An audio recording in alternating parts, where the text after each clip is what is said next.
Hello friends, आज की हमारी नई कहानी है। नौकरी पेशा लड़कियों का कैरेक्टर ढीला होता है। उस दिन दोनों ने एक कैफ़े में मिलने का फैसला किया। वीरेन बार बार तनीषा को फ़ोन लगा रहा था, लेकिन तनीषा देखकर भी अनदेखा कर रही थी। उसने सोच लिया था कि अब वो उससे कोई रिश्ता नहीं रखेगी। तभी मैसेज के बीपी वीरेन का मैसेज था। प्लीज़ सिर्फ एक बार मुझसे मिल लो। मैंने सब सोच लिया है कि माँ को कैसे मनाना है। प्लीज़ एक बार मिल लो। मैसेज पढ़कर तनीषा थोड़ी उलझन में पड़ गई। तभी उसकी भाभी सुधा उसके कमरे में आई। उसे गहन विचार में देखकर, क्या बात है तनु, कुछ परेशान लग रही हो? मैं कुछ मदद करूं? तनु ने वीरेन का मैसेज सुधा को दिखाया। उसे पढ़ने के बाद सुधा ने पूछा, तो तुम जा रही हो मिलने? पता नहीं भाभी, कुछ समझ में नहीं आ रहा। जब वीरेन की मम्मी ने मना कर दिया है कि वो मुझे किसी भी हालत में बहू स्वीकार नहीं करेंगी, तो क्या रास्ता हो सकता है? वैसे भी उस दिन उन्होंने आपकी और भैया की बहुत बेइज्जती की और वीरेन चुपचाप वहाँ खड़ा रहा। उसे एक शब्द नहीं बोला। नहीं भाभी, मैं उसे अब कोई बात नहीं करूँगी। देख तनु, मैं और भैया हमेशा तुम्हारे हर फैसले में साथ हैं, लेकिन सब कुछ खत्म करने से पहले एक बार मिल लो। कल को यह पछतावा ना रह जाए कि काश उस दिन मिल लिए होते। सुधा की बात सुनकर तनु ने वीरेन को मैसेज किया, कहाँ मिलना है? वीरेन ने तनीषा को फ़ोन किया। दोनों ने तय किया उसी दिन दोनों अपने फेवरेट कॉफ़ी कैफ़े में मिलेंगे। तनीषा तय समय पर कैफ़े पहुंच गई। वहां पहले से ही वीरेन अपना इंतज़ार करते देख उसे बहुत आश्चर्य हुआ। हमेशा लेट आने वाला वीरेन आज समय से पहले ही पहुंचकर तनीषा का इंतज़ार कर रहा था। दोनों आमने सामने बैठे थे। कैफ़े में बहुत शोर था, लेकिन उन दोनों के बीच सिर्फ खामोशी थी। उनकी खामोशी में वेटर ने आकर दखल डाला।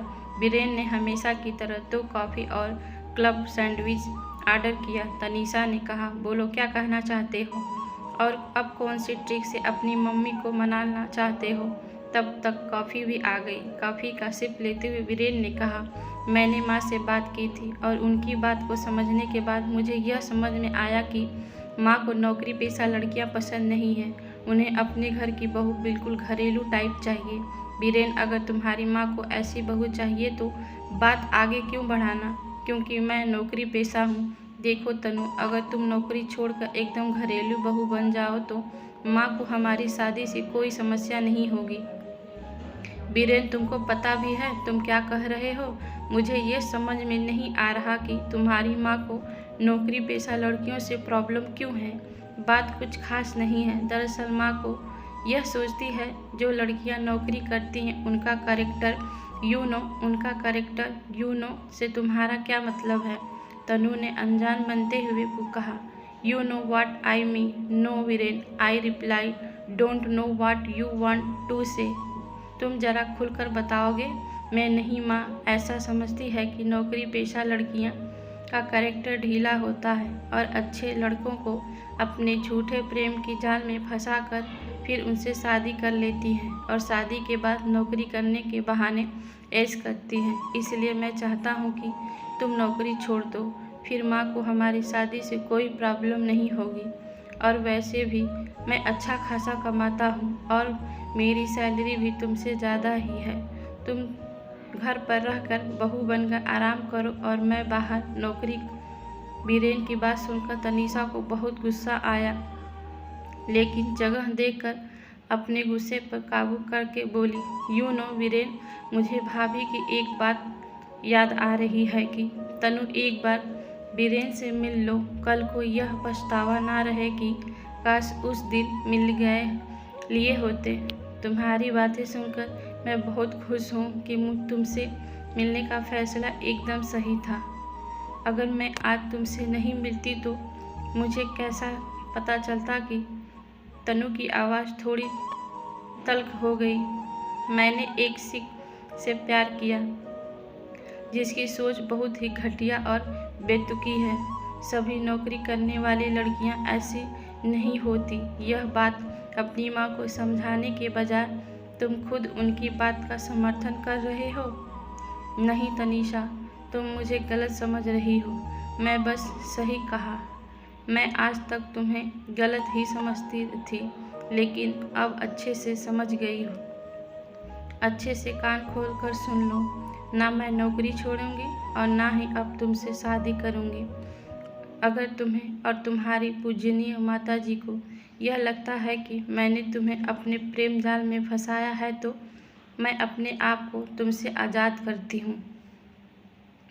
मेरी सैलरी कम हो या ज़्यादा, वो मेरे आत्मसम्मान और आत्मनिर्भरता की पहचान है। अपनी माँ से कह देना कि ढूंढ ले तुम्हारे लिए कोई घरेलू लड़की। और हाँ, उन्हें यह भी बता देना कि नौकरी करने वाली लड़कियों का कैरेक्टर ढीला नहीं होता, बल्कि उनके जैसी सोच रखने वाली लोगों के दिमाग का स्क्रू ढीला होता है। तनीषा उठकर जाने लगती है तो वीरेंद्र उसका हाथ पकड़ लेता है। तनीषा गुस्से में अपना हाथ छुड़ाती है और काफ़ी उसके मुंह पर फेंक देती है। Don't be dare, good bye mister Virendra. Tanisha cafe से बाहर आ जाती है और एक गहरी सांस लेते हुए अपनी स्कूटी की तरफ बढ़ जाती है। एक आत्मविश्वास और असीम संतुष्टि का अनुभव करती है, जैसे किसी पंछी को पिंजरे से आज़ाद कर दिया जाता है। ठीक वैसे ही तनीषा भी अपने आप को आज़ाद महसूस कर रही थी। आपको क्या लगता है कि तनीषा का फैसला सही था, या फिर उसे वीरेंद्र और उसकी माँ की बात मान लेनी चाहिए थी? कमेंट और लाइक के साथ अपने विचार साझा करें और प्लीज़ हमारे चैनल को सब्सक्राइब करें। धन्यवाद।